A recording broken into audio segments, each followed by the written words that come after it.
옆 사람과 인사하겠습니다. 당신은 나의 추천서입니다.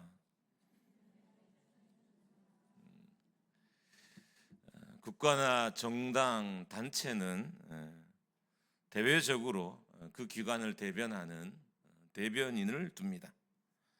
이 대변인을 통해서 국가나 정당이나 단체가 하는 일을 외부에 알리기도 하고, 그리고 또 오해가 있으면 오해를 풀기도 합니다. 그런데 이 대변인들은 주로 자기 정당이나 단체에 대해서 되게 긍정적으로 말을 해요.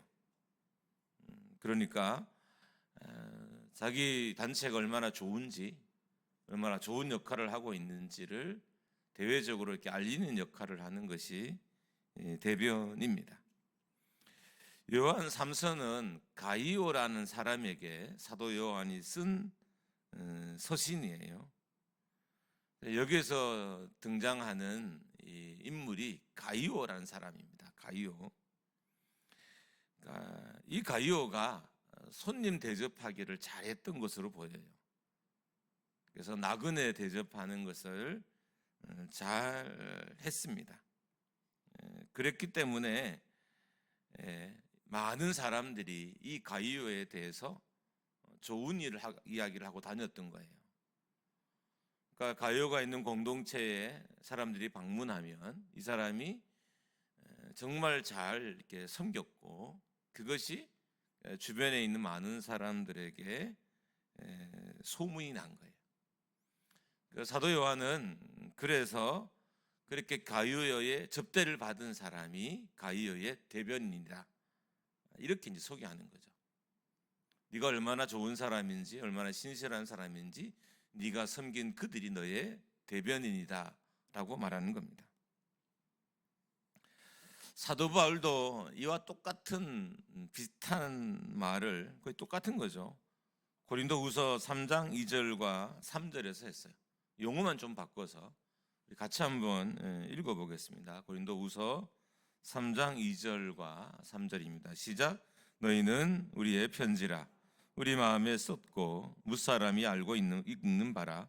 너희는 우리로 말미암아 나타난 그리스도의 편지니 이는 먹으로 쓴 것이 아니요 오직 살아계신 하나님의 영으로 쓴 것이며 또 돌판에 쓴 것이 아니요 오직 육의 마음판에 쓴 것이라. 사도 바울은 고린도 교회의 성도들이 자신의 편지라고 이렇게 말합니다. 정확한 이해를 위해서는 편지가 아니라 추천서예요. 그러니까 고린도 교회 성도들이 사도 바울의 추천서다. 이게 역사적인 배경이 있는데, 지금도 우리가 어떤 일을 하기 위해서는 추천서를 받아야 하잖아요. 근데 고대에는 지금처럼 이렇게 인물에 대해서 이렇게 많이 오픈된 소스가 없어서 사람들이 이 사람이 누군지를 잘 모르잖아요. 그래서 추천서를 써서 다녔어요. 추천서를. 그러니까 누가 말해도 알만한 사람들의 추천서를 받아서 이렇게 다닌 거예요. 그래서 그 추천서를 보이면 사람들이 당신이 이런 분이군요 라고 해서 대접도 하기도 하고, 또 설교자라 세우기도 하고, 또 리더십으로 그들을 사용하기도 했어요. 그러니까 이런 추천서들이 이 당시에 스승들, 초대교회 당시에는 순회 선교사들이 이것을 많이 들고 다녔어요. 그래야 신뢰가 되니까. 그런데 사도 바울은 이런 추천서를 들고 다니지 않았어요. 왜 안 들고 다녔냐면 교인들이 자기의 추천서이기 때문이라고 한 거예요. 나는 나를 굳이 누군가를 통해 소개할 필요 없다. 내가 어떤 사람인지 아는 사람이 너무 많다는 거예요. 그 중에 한 사람이, 한 부류가 고린도 교회 성도라는 것입니다. 제 이야기를 조금 하면, 저는 나쁜 평은 받지는 않지만 그렇다고 아주 엑셀런트한 평을 받는 사람은 아니에요. 저는 사역은 열심히 해요. 어디 가서 게으르다는 소리를 들어본 적은 없는 것 같아요. 만약에 여러분이 저한테 게으르다란 말을 하시는 순간 여러분이 실수했다고 느낄 수 있는 일이 벌어질 수 있어요. 제가 페이스를 조절하고 좀 넉넉하고 여유 있게 가려고 할 뿐인 거지, 저는 기본적으로 게으르기가 힘든 체질을 가지고 태어났어요. 그래서 뭔가는 어딘가에서는 뭐를 해야 돼요. 그래서 제가 어디 가도 게으르다는 소리는 듣지 않았고 최악이나 아주 나쁜 평은 제가 받지는 않은 것 같아요. 그런데 반대로 아주 엑셀런트한 평도 저는 받은 게 아니에요. 왜냐하면 저에게는 좀 나쁜 선입견이 하나 있어요. 혹시 여러분 중에 그런 분이 있으면 이해하고 들으세요. 권위자들이나 상급자들에 대한 약간 저항의식이 저는 좀 있었어요. 그러니까 요즘 말로 하면 부유한 자나 기득권에 대한 저항의식이 저에게 있었어요. 그래서 저는 그것을 열심히는 하지만 보통 저를 평가하는 사람들은 기득권을 가진 사람이잖아요. 제가 군에 있을 때는 어떻든 장군들이 제 평을 이렇게 썼으니까. 그 다음에 뭐 부목사를 있을 때는 담임 목회자고. 여러분, 만명 교회 담임 목회자가 얼마나 영향력이 크겠어요. 근데 저는 열심히 일했고 평이 나쁘진 않았지만 그분들에게 정말 이 친구는 좋은 사람이다라는 평은 못 받았던 게 제 안에 있는 기득권에 대한 저항의식 때문이었습니다. 그러니까 저는 반대로 이제 주변 동료들에게는 정말 좋은 평을 받았어요. 근데 동료들은, 그러니까 제가 담임을 나올 때 보니까 친구는 그냥 경쟁자지 나를 추천해 줄 수 있는 사람은 아니더라고요. 나를 추천해 주는 사람은 앞에 말씀드렸던 것처럼 뭐 군에서는 장군들이나 아니면 제가 섬겼던 큰 교회의 담임 목사님인 거예요.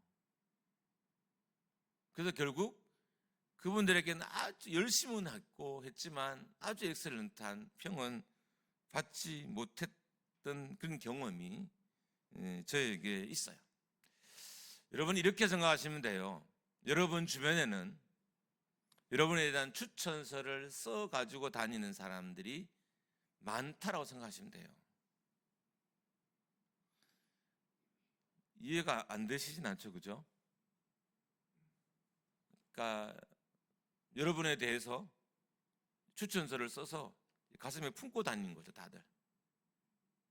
그래서 A라는 성도가 있으면 이 사람은 교회를 잘 섬기고 또 신실하고 기도를 열심히 하고 뭐 이런 추천서를 성도들이 다 하나씩은 써서 이렇게 다니는 거예요. 써서. 예를 들어서 설명을 하면, 저는 우리 교인들이 어떻든 아이까지 다 하면 제적은 그래도 저희가 350명 좀 넘을 거예요. 제적은. 그럼 저는 지금 제 주변에는 저에 대한 350개의 추천서가 있는 거죠. 제 추천서가. 그러니까 이 추천서가 따지면 제 인생을 좌우하는 거예요. 가요의 사랑이 가요에 대한 멋진 추천서를 선물했던 것처럼 내가 잘 살아야 내 주변의 사람들은 나에게 대해서 좋은 추천서를 가지고 나를 추천해 주는 거죠. 그러니까 이렇게 생각하면 돼. 내 주변에는 나의 추천서를 가진 사람들이 오늘 오후 예배는 이제 한 100명이다 이렇게 생각하시면 돼요.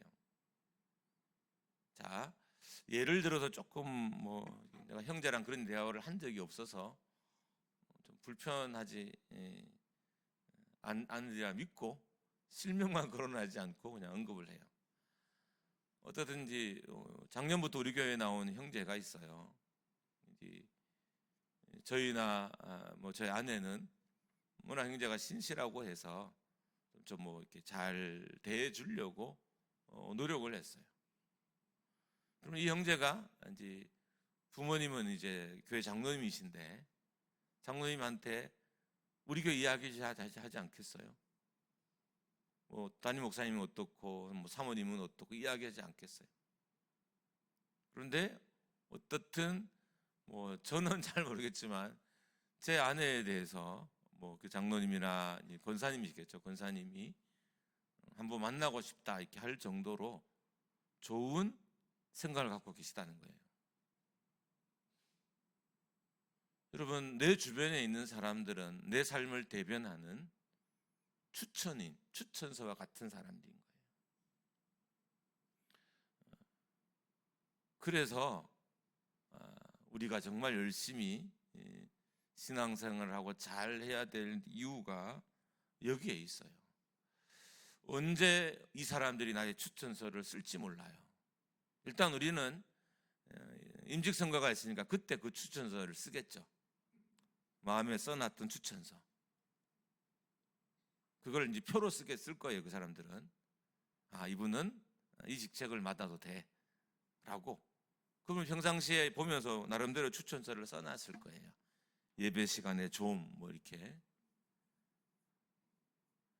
화가 많음, 뭐 열심히는 하는데 소통이 안 돼, 뭐 등등 어떻든 나름대로의 추천서를 가지고 품고 있다가 투표할 때 그걸 사용할 거예요.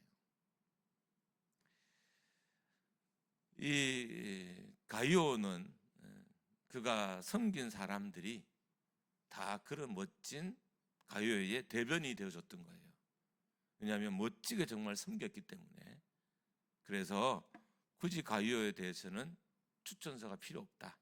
네가 섬긴 사람이 곧 너의 추천서다라고 이렇게 편지다, 추천서다 이렇게 사도 바울이 사도 요한이 이야기한 것이고, 사도 바울은 그것을 편지로, 추천서로 이렇게 표현을 했죠.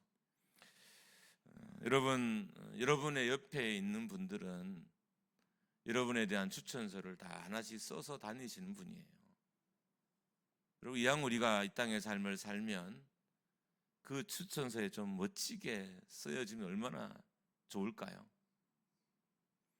여러분 품에 있는 저의 추천서가 제가 궁금하긴 해요. 여러분이 저의 추천서를 쓰면 어떻게 했을까? 저는 무슨 일이 있어도 이 목사님과 평생 한 교회를 섬길 거예요. 막 이런 추천서를 가슴에 써 다니고 있는 성도가 있다면 제가 얼마나 행복하겠어요.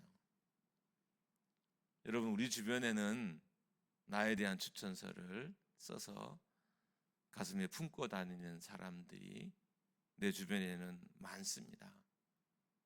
좋은 추천서를 받으려면 내 삶이 바르고 온전해야 되겠죠. 그리고 그 사람들이 여러분을 대변해주고 또 여러분을 추천해 줄 거예요. 우리 청년들이 직장을 많이 구하잖아요. 그런데 직장을 추천해 주는 사람이 있고 추천해 주지 않는 사람이 있어요. 우리가 평상시의 삶이 왜 중요하냐?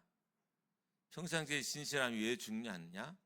지키고 보고 있다가 자기 속에 있는 이 추천서를 쓸 때가 되면 그것을 사용하는 거예요. 제가 이 자매를 추천하고 싶습니다. 이 사람이라면 우리 부서에 와서 일을 하고도 충분히 남을 사람입니다. 아니, 우리 회사는 이 형제와 자매를 반드시 불러와야 됩니다. 그래야 우리 회사가 삽니다. 그러면 이런 추천서는 좀 남들이 쓸만한 삶을 살아야 되지 않을까요? 한번 좀 생각해 보십시오. 여러분의 주변의 분들은 여러분에 대해서 어떤 추천서를 써가지고 가슴에 품고 계시는지.